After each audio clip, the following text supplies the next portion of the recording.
Thursday, Martin O'Neill wondered just what effect a crashing disappointment would have on his side. Well, these are always imponderables after European defeats, but the wait is now over. And in the next few minutes, we'll find out against a side which lost their last league game at home. No Paul Lambert, of course, and after that horrendous tackle on Thursday, no Jackie McNamara, who's lucky still to be in one piece, by the way. But getting his debut, the new signing from Dundee, Robert Douglas, who stands, I'm sure, on the threshold of a new and prosperous career. Well, despite that reverse against Dunfermline at home, St Johnstone retained the same 11, hoping to revenge that 2-0 victory Celtic had at Perth in the last game. And this 18-year-old will test their mettle. Keegan Parker has just extended his contract for another 3 years, and with a total of 12 goals in all competitions this season, a marvellous prospect. Referee is Kevin Toner, son of a famous defensive stalwart in Scottish football, Willie Toner.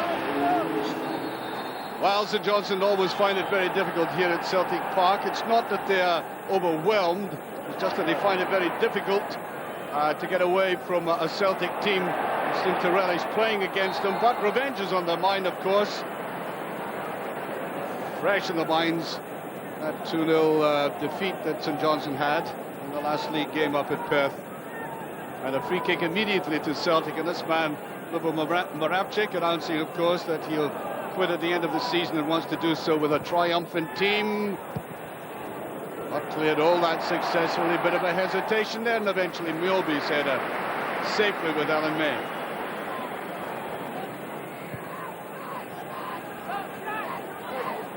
Here's Darren Dodds.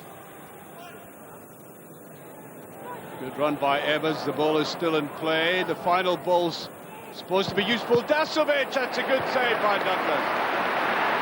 Well, Douglas will be delighted to get a save like that behind him in this his debut, but I don't think this was hit with any great conviction. I think he tried to shove it away and angle it, but nevertheless, the goalkeeper got his save in.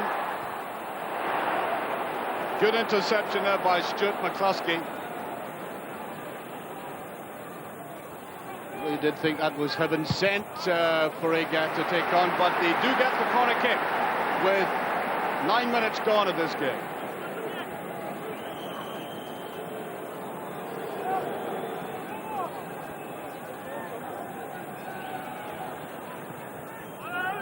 Enticing ball, and look at Larsson. Well, I think Larsson's going through one of these phases where last season he would have put, the last half dozen chances I've seen him get in different games, he would have put it away like that there, just not running for him. Callaghan easily behind it. Moravcik. Agat should pick this up. Ball in with him. Looking for a little bit of support. Thompson's got a good left foot, of course. Might get it in yet. Goes to the side, and that's a great goal. Sutton. Yes, he took it so well. And he simply wore down the St Johnstone defence. Good touches, good combination.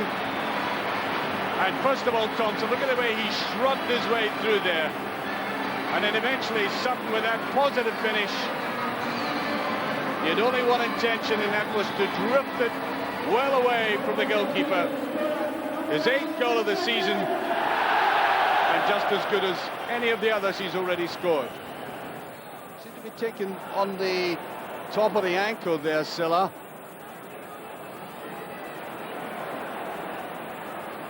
Petar tramping down that left-hand side. Kept his feet well. That's a free kick. It's very, very close to the box. And I think the lack of ability of the St Johnstone team to tackle cleanly, and I think which cost them the first goal, was manifest there again.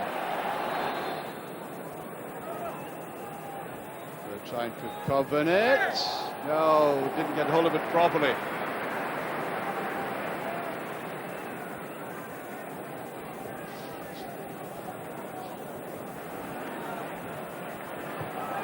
Good play by St Johnstone. A little bit too square, but up comes Boland. And from the outside, Bobby Petta. Now Dasovic. Crane, good effort. And that's the best concentrated, fluent move we've seen by St Johnstone in a match. Dasovic eventually with a square ball, and then the effort by Kane, and they certainly need more of that. They've had a lot of possession, but little of that. Evers. St Johnstone working themselves into a tangle. With a clean break there.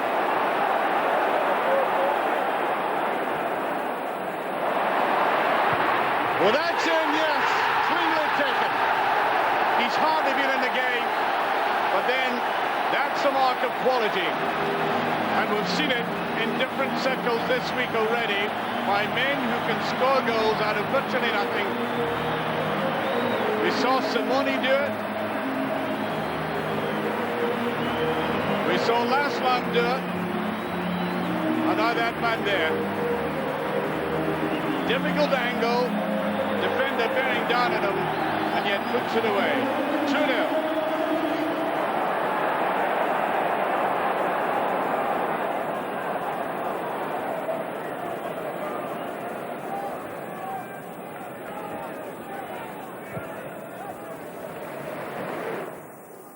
Johnson's had an effective game at that left-hand side, picking out Moravchik with great accuracy.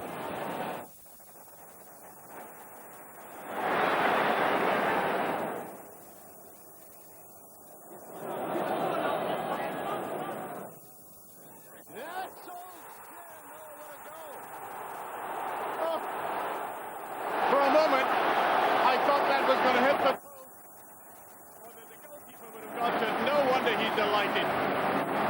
In actual fact, nobody does that better than he. Well, Alan Main may be asking himself the question, ought I to have got to that?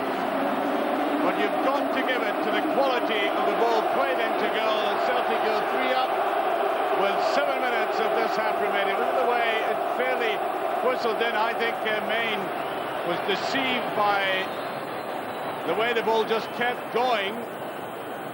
He had judged himself to be placed right in the middle of the goal and lost out as a result. That's a beautiful ball, no cover there by Silla. And just touched away, and Silla must have been dreaming to have allowed Petta to get in, about 6 or 7 yards behind him and in an onside position. A lot of curve in it. And from a corner kick. Ooh, would you believe that 2 of the St Johnstone players fell out there, and Silla swung his arm round, and if that had made contact, well, I must confess I was distracted there, because the 2 St Johnstone players had a massive fallout, and they're still at it.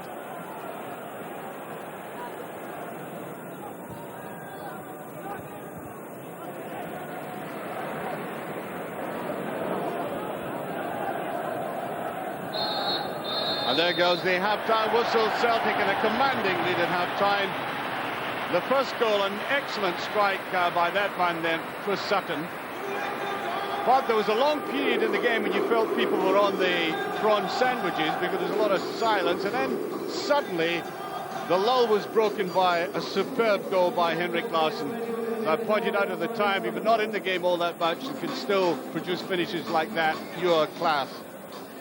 The third one, Moravchik, superb ball played in.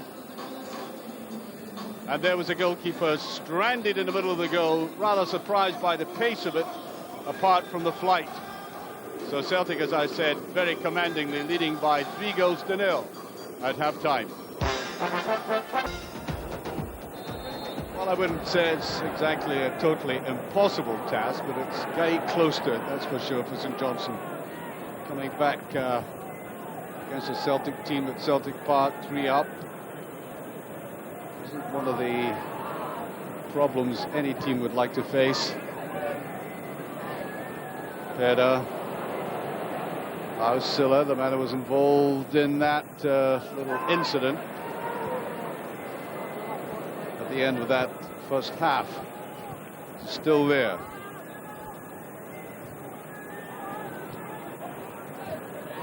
Here's Kane.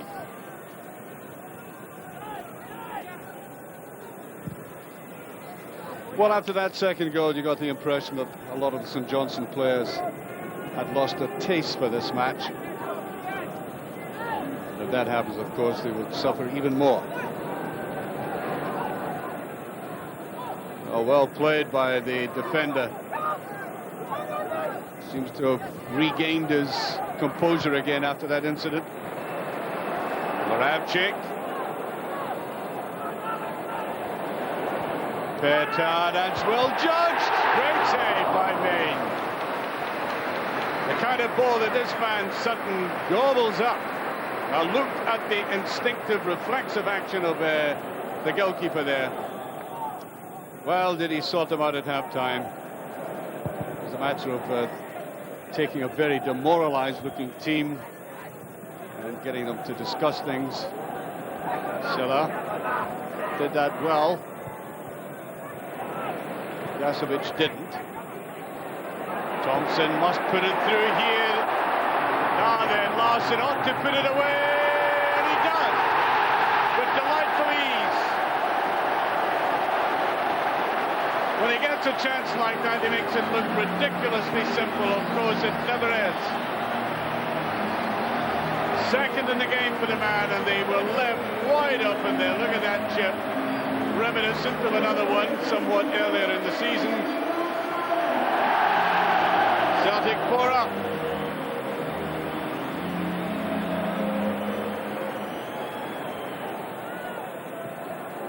Easy ball there to Dasovic.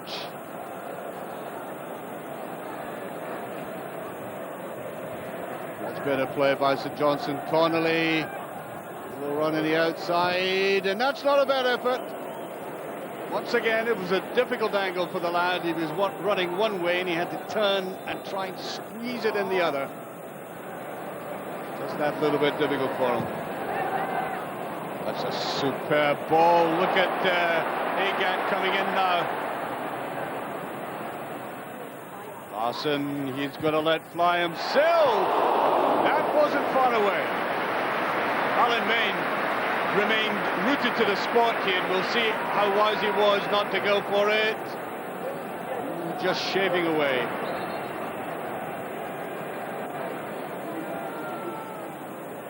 Well, Celtic can go forward with impunity now, of course. Game well won. Moravcik may go for it himself. He does! Not far away. Yes, he's annoyed with himself. Well, he's already done enough in the match, but that would have climaxed a great afternoon for him, and that gone in just centimetres out. Another substitution. It looks like Craig Russell is about to come on for Paddy Connolly. Yes, there we are.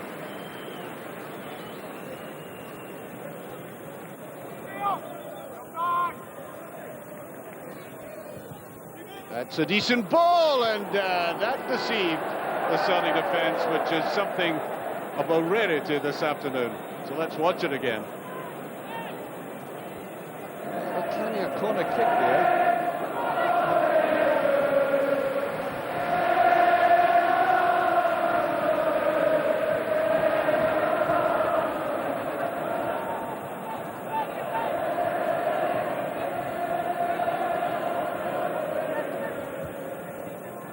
Silla having to turn back though.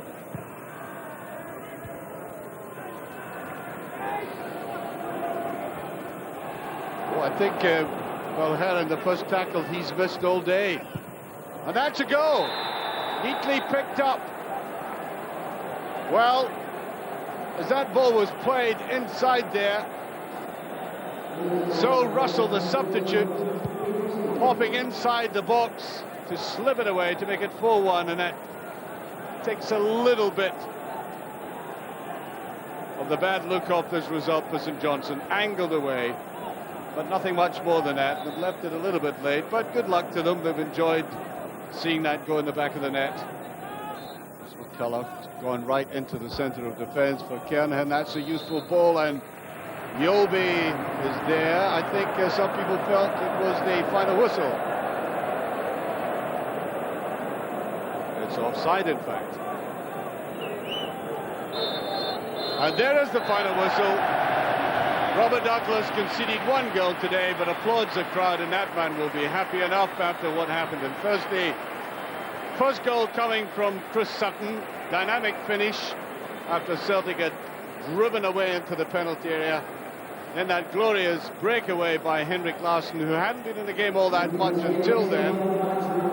Then Moravcik with that superb cross, come lob, come shot. And at the very end, the delicate chip by Larsson, and then coming on as a substitute, Craig Russell getting that consolation goal there. But the most important news, I think, for all the challengers in the title is that Celtic have bounced back from Thursday night's defeat. Final score, Celtic 4, St Johnstone 1.